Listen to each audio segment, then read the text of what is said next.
Olá, eu sou o pastor Rogério Correia e esse é o podcast Pensando sobre Verdades Eternas. Seja bem-vindo.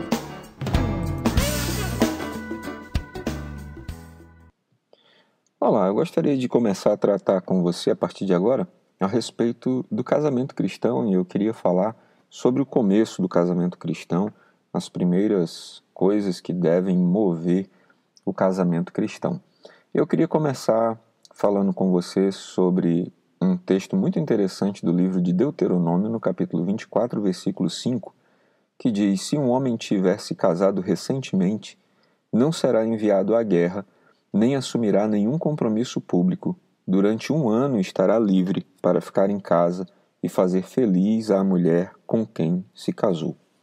Esse texto nos ensina de maneira muito clara que é princípio bíblico que o primeiro ano de todo casamento é fundamental para que esse casamento seja estruturado e que esse casamento tenha uma base de felicidade.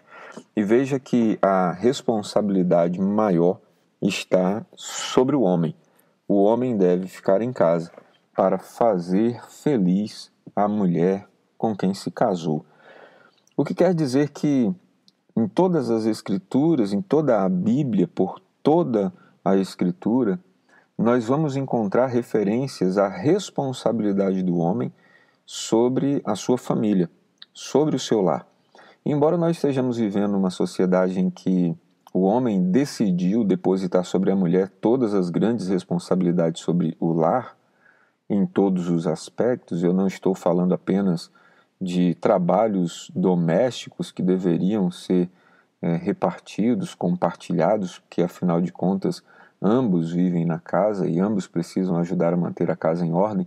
Na nossa sociedade, ambos trabalham fora, na maioria dos casos, e portanto isso não é justificativa para que apenas a mulher faça serviços domésticos, mas o homem tem o dever de lhe ajudar. Mas me refiro também a outras questões, como sobretudo as questões espirituais, que foram terceirizadas pelos homens. Portanto, não é pouco comum nós encontrarmos nos dias de hoje mulheres muito dedicadas à obra e homens pouco dedicados.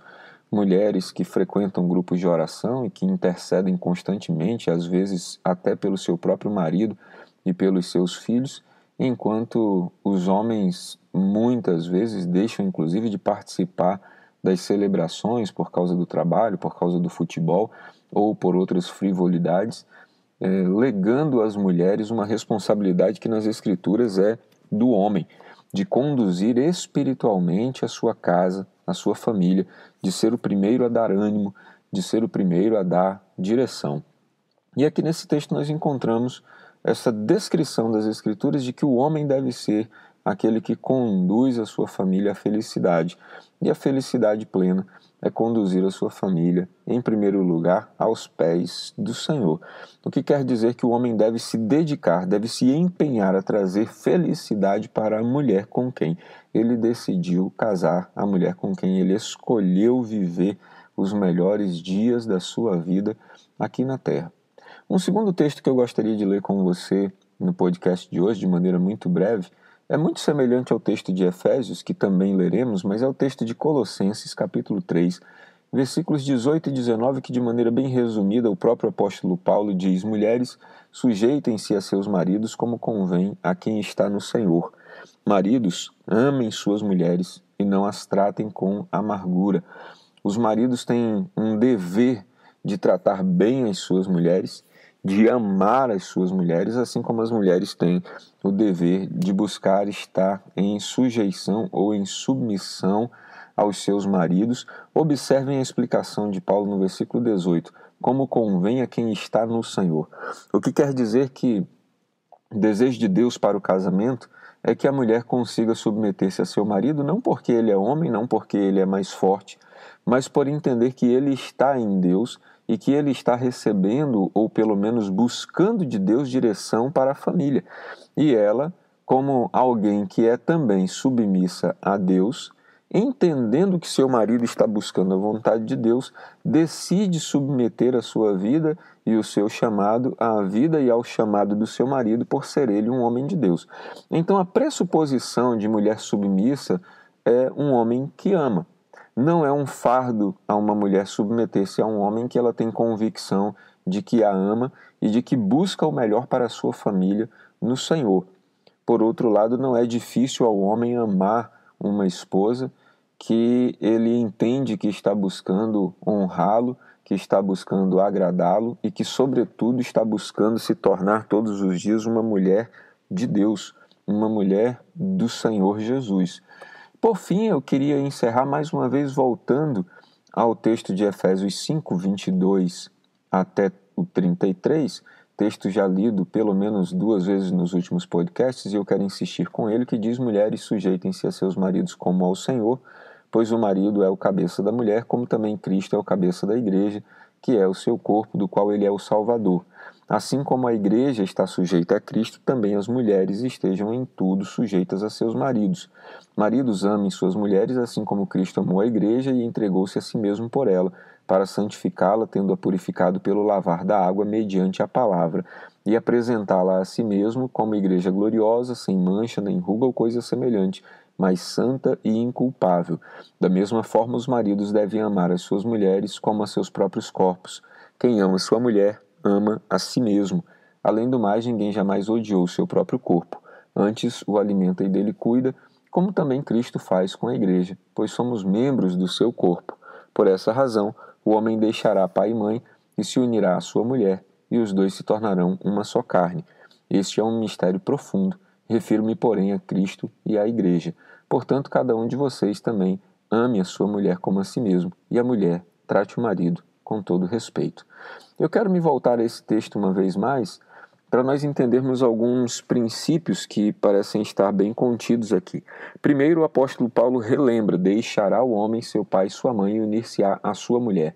O que quer dizer que o projeto da família que está iniciando é dos dois, e de mais ninguém fora deste círculo. Isso quer dizer que nós podemos, em assuntos importantes, pedir conselhos a pessoas da nossa confiança espiritual, familiar, conselhos aos pais, conselhos aos líderes, mas a decisão de como viver família é dos dois. O chamado é para deixar pai e mãe, unirem-se os dois, o homem e a sua mulher, e serem a partir desse momento uma só carne. O chamado é para deixar pai e mãe também, penso, no sentido estrutural.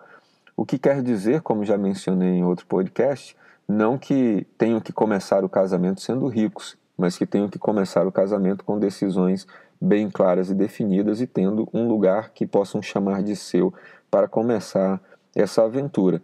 Podem morar de aluguel, podem comprar um terreno e ir construindo aos poucos, podem ter qualquer tipo de plano, desde que seja viverem os dois a sua história de família na presença de Deus. Isto é um princípio bíblico que está guardado nesse texto. Um outro princípio bíblico que está guardado nesse texto é que toda família deve ser espelho do plano e do propósito da família que Deus está constituindo por meio da igreja. Veja que Paulo está sempre dizendo que a mulher deve ser semelhante à igreja e o marido deve ser semelhante a Cristo, e que os dois devem formar um casamento perfeito.